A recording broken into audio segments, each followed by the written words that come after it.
The time will welcome Ukrainian Profile. On today's program, Tatiana Piaskowska, a new member of the Ukrainian Profile family, will do an interview with Anna Patanuk regarding the Visitor Center, YMCA Ottawa.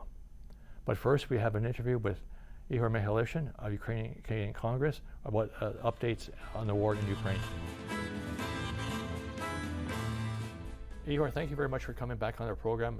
Your insightful thoughts are very much appreciated. Thank you. As of May the 30th, what's the current situation in Ukraine? Well, unfortunately, the last 3 days, we've seen intense rocket and missile and drone fire onto Ukraine by the Russian forces. I think over 140 missiles that have been sent, mostly to Kyiv, but to other cities as well. There's all sorts of movement on the lines in southern and eastern Ukraine.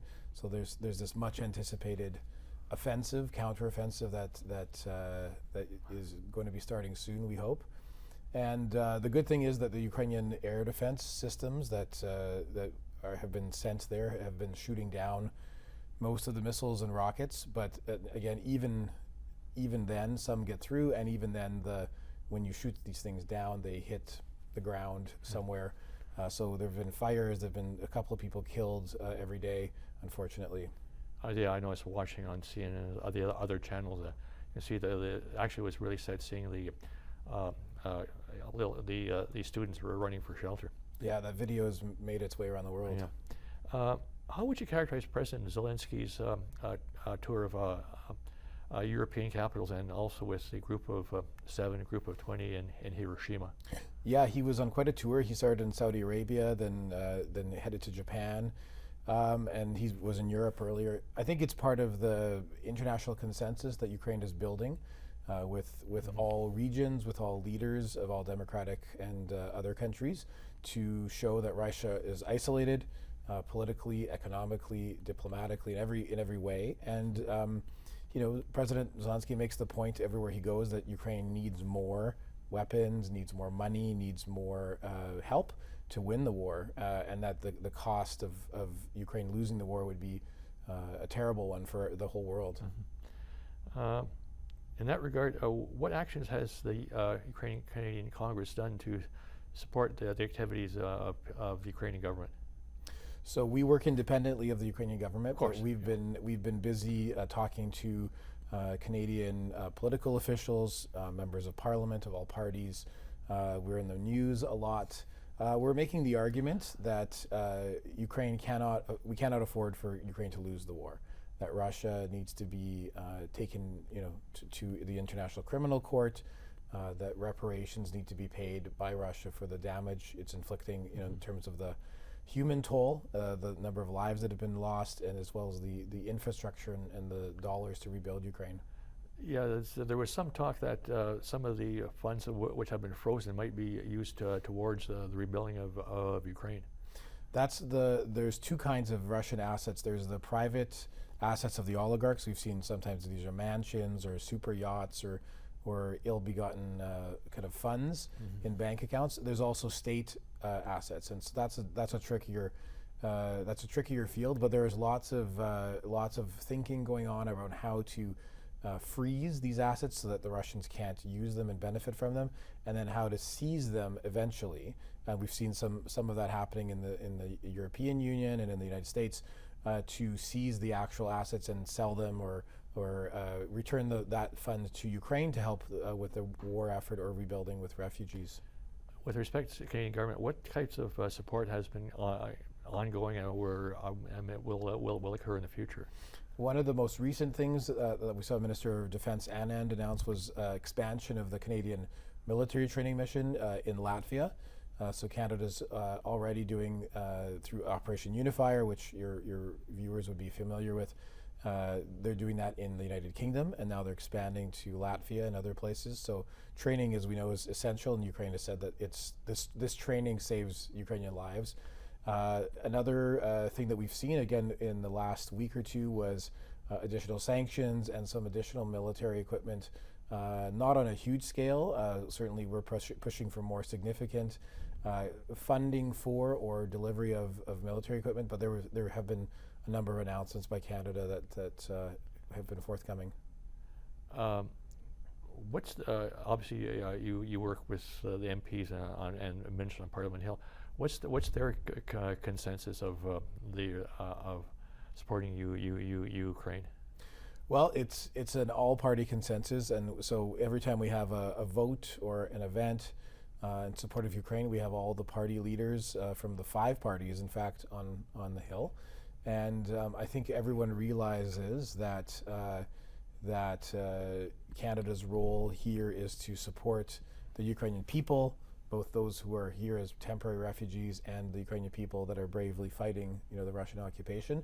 And that, for our own security, we have Russia as our northern neighbor, and we know that they're not a benevolent power. And we also have their 81 diplomats here. We've been talking about these, and I say the word diplomat in quotations. We know that the Russian personnel that are here are not here necessarily to do good things, and so we need to look at why we have so many of them here, and what they're doing in terms of the attacks on Canadian democracy, including our members of Parliament.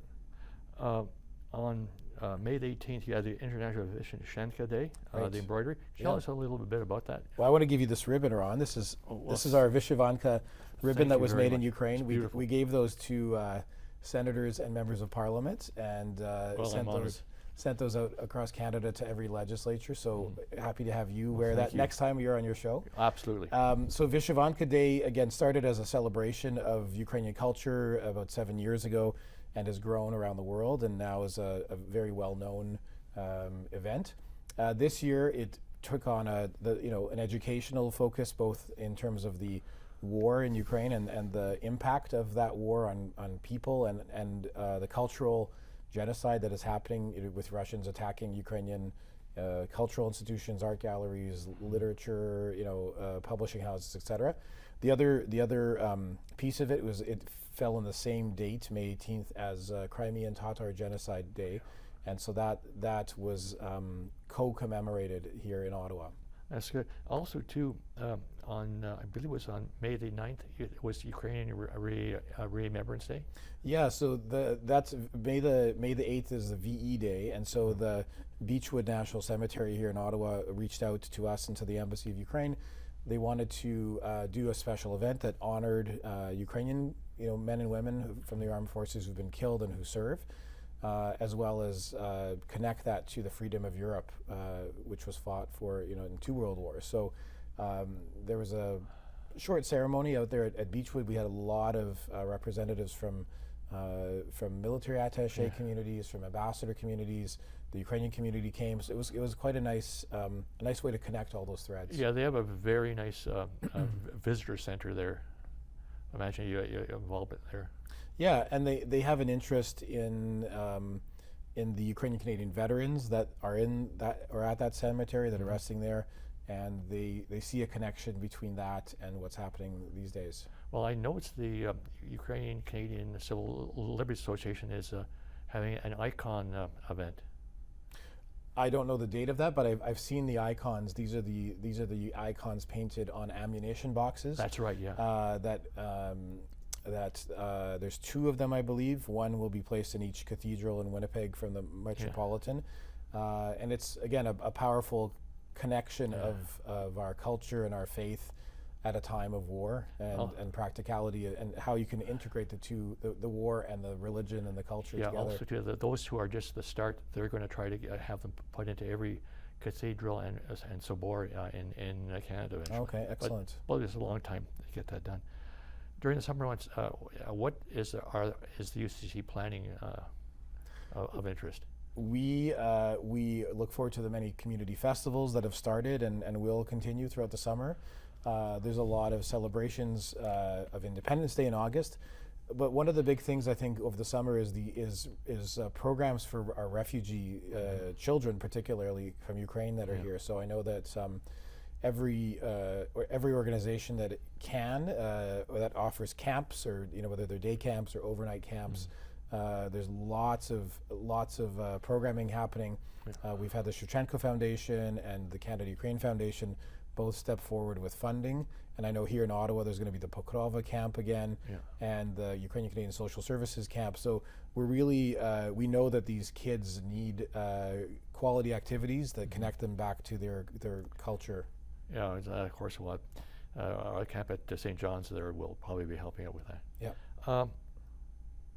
How can our viewers obtain more information about the developments in Ukraine from the UCC? Well, our website, again, ucc.ca, our social media, we're on Facebook, Instagram, Twitter, LinkedIn, and probably other social media platforms. We have a daily bulletin that is helpful in terms of the top English language news about Ukraine. And of course, becoming a volunteer with the UCC Ottawa branch is always a good way to help out here as well. Good. In terms of financial support, how can people support Ukraine? So the campaign that we're involved with is the Ukraine Humanitarian Appeal with the Canada-Ukraine Foundation. The website is cufoundation.ca. And we have raised collectively around $60 million and spent around 30 in Ukraine, and that's literally delivering food boxes, helping people rebuild their shelter, helping people escape terrible situations. So that's really the best way that we can direct people to donate. Well, I hope you're going to take some time to rest up. Not too much time, but a little bit of time, hopefully. That's good. So back to Winnipeg? I'm going to head home for a couple of weeks and see my friends and family, and then always we have an office in Winnipeg, so always working while I'm there. Good enough. Listen, best of luck, and hope to see you when you come back from your holidays. Thank you very much. Thank you always for such a brilliant analysis of things. Well, thanks for the invitation, Ron. Anytime. My name is Тетяна Петковська. Вітаємо! Ви дивитесь українську програму на телеканалі Роджерс в Оттаві. Мене звати Тетяна Петковська. Today we're going to talk about services for newcomers in Ottawa. And my guest is Anna Patnaud, who are Senior Director of Newcomer and Services Employment Center at YMCA Ottawa. Anna, hello. Доброго дня, Tatiana. Hi, Tatiana. Thank you so much for having me tonight. It's a pleasure. I'm very excited to share some of the great, humble work that we do at the YMCA of the National Capital Region. Thank you so much. Anna, before discussing our topic of our conversation, could you please explain a little bit about YMCA? Sure, very good question. So the YMCA of the National Capital Region is a very big charity organization. And the work that we mostly do is really geared at helping the community and delivering the services that are needed to the most vulnerable populations. I think that we are pretty known in the community, and most people know us for our amazing health and fitness services, and also for our childcare, for our camp, for our supportive housing. But what most people maybe don't know is that we do have a pretty big department of employment and newcomer services that serves a lot of people. Last year only we served over 35,000 people in our department only. So that's what we do. Wow, it's impressive. So yeah, let's start discussing this actually, the main topic. So could you please provide an overview of your role as a Senior Director in Newcomer Information Center? And I know you also Senior Director at Build Down program and New WellD program. Good, thanks for the question. So, correct. I'm one of the senior directors at our Employment and Newcomer Services, and what I do really is overseeing the three major portfolios. One is the Newcomer Information Center, Newcomer Youth Leadership Development Program, or we call it NYLD, and also the Build On program. And in terms of my responsibilities, I'm really overseeing the delivery of all of these three programs, making sure that we meet the targets at the end of the year, that we are being diligent with the usage of our budgets, and that we are really supporting the newcomers who are coming into the Ottawa region. Thank you so much. So let's discuss about Newcomer Information Center. So what the main objective and key activities of Newcomer Information Center? So that's the best question ever, because just recently I was the director of the Newcomer Information Center, so it's sort of my baby. I've really put a lot of energy and effort in growing this as a department, and we do a lot of amazing work for the newcomers. How I like to refer to the Newcomer Information Center, really gently, we call it NIC. Sometimes I have people who ask me, like, who is NIC? So NIC is our Newcomer Information Center. And what we do is really we're a first stop for all of the newcomers in Ottawa. And sometimes I call it as a little bit of a triage system. So really, a lot of newcomers come to Ottawa and maybe they don't know where to go right away. So it would be the best to be able to go to a center where you can meet somebody compassionate and gentle who understands your journey as a newcomer and really give you information where you could go next. So what we do, we have a pretty big team that just keeps growing and growing. And the main service that we deliver is what we call the needs and assets assessment. So basically when a newcomer comes, before sending them anywhere, we need to understand what the needs are. But also it's important to understand what the assets are of the person, because there are so many amazing skilled newcomers who come in here with great backgrounds, with good education, with language profiles, and we want to make sure that we highlight that as well. So the needs assessment is the first service of our delivery, and once we have done that, then we would provide them with the information about the services that they might benefit from. And the biggest thing that we do as well is referral to partner organizations. So we really make sure that all of our staff is well informed on the services that are being offered in Ottawa and possibly in the region in case they want to maybe move to another location, and then deliver these services to the newcomers.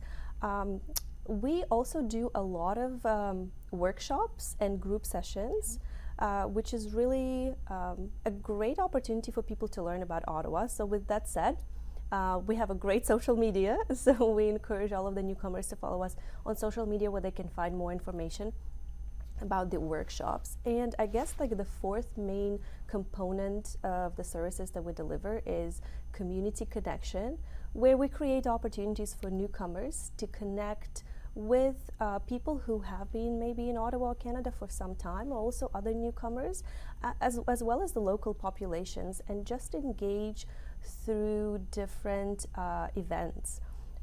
In fact, we're going to have a major event coming up on June 24th. We are celebrating a Multiculturalism Day, where we want to really highlight the diversity of our communities and celebrate the beauties of different cultures. Wow. So that's what we do at the NIC. Incredible. Wow. So as I know that you actually last year was a bunch of people, newcomers, who have arrived to Canada, including in Ottawa as well. So how many people have you served last year? And let's talk about Ukrainians as well. So how many Ukrainians have you served last year? Yeah, very good question. So in terms of the amount of people that we have served just at the Newcomer Information Center, it was almost 3,000 people who came to the center, where we have exceeded our target significantly. And almost 1,000 of those up to date have been Ukrainians, specifically under the SUIT visa. So that's who we served last year. But to be honest, we have seen a lot of Ukrainian arrivals, and we thought that the numbers might be declining, but even in the past months we're still seeing quite a big amount of Ukrainians. And what we did to make sure that we have the services to deliver is we did hire quite a lot Ukrainian staff, speaking staff, throughout the program, which gave us an opportunity to create jobs for the newcomers who speak Ukrainian, but also to be able to serve our Ukrainian clients a little bit better. Wow, it's good. Yeah, it's good. Nice job. So, in your opinion, what the difficulties do Ukrainians encounter upon arriving in Ottawa? That is a hard question, and to be honest, I guess let's just acknowledge the fact that immigration in general is challenging. It's hard. It is very complex. First of all, there are people who have planned immigration, and there are still a lot of hurdles on the way, and there are still emotional difficulties that they are going through, and just being in new country, trying to adapt to new way of life. There is a lot of change. Now imagine there are people who were forced to live the country where they were born, where they were raised, where they've built their best memories. And just seeing even my own family go through that last year was very challenging. And I think it's going to take some time for people to just integrate and get over this. I think we will never get over this to begin with. It's going to take some time. But in terms of like, if you want to know some of the biggest challenges that what we are hearing from the clients, what we see is that the language is one of the major barriers for sure. We are seeing a lot of talented newcomers, and just the fact that some of them might not speak proficient English or French that is needed for so many jobs just discourages them so much from finding the employment that they are qualified for. But these people are so hardworking, and they are just honestly willing to pick up any jobs just to be as much financially independent as possible, and that helps with their integration and language learning. We are blessed to have so many good services where we do receive, people can receive English language support, and people under the SUIT visa, they are also eligible for the Ukrainian classes. So that's a big, I would say, advantage. Another big issue that we are seeing is housing. It's hard for a lot of newcomers to find the house, and not always finance would be an issue necessarily. What we're hearing from the clients is not being able to necessarily provide their credit score information, or to have people act as their guarantors, and then just having difficulties finding apartments or renting houses, whatnot. Employment would be another major issue that we are seeing as well, again due to the language barrier, or maybe sometimes not being able to have credential evaluations, which is also a concern because, to be honest, some of them might not even have access to those because the universities and colleges were destroyed during the war, and so that creates a lot of challenges. These are just a few to name. I don't even really want to touch much, on the mental health area as well, because, as I said, it's not a planned immigration, and it's going to take some time before we will work through this really big generational trauma that has been created by this war, unfortunately. You're absolutely right, because immigration actually it's a stress, and for Ukrainians especially it's a double stress, of course. So in this way, could you please share with us any plans for that the Newcomer Information Center has in place to better serve newcomers in Ottawa?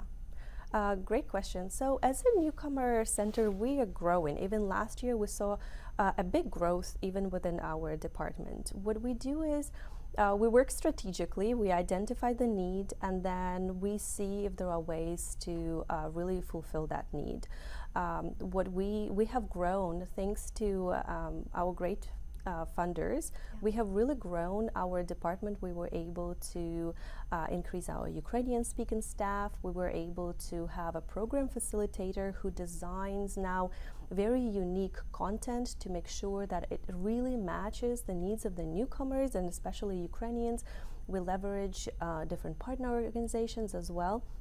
So we are growing. We are trying to do more community connections, and also knowing that we are in the 21st century, digitalization of services is also important. So we are exploring different venues on how to deliver our funded services in a better, more digitalized way to make it easier for everybody.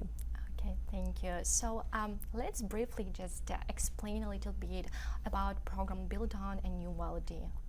Yeah, so those are the other two programs in my portfolio, and really Build On focuses on people who are outside of Canada. So it's a pre-arrival program, which is important to understand, that serves clients who are eligible and who have received their decision in terms of being able to immigrate to Canada as permanent residents. So you have to be a pre-approved permanent resident, and you have to be outside of Canada. So Ukrainians are not eligible for this? Correct. So unfortunately, Ukrainians would not be, under the SUIT visa would not be, but Ukrainian PRs, Yeah. permanent residents, they would be able to receive the services.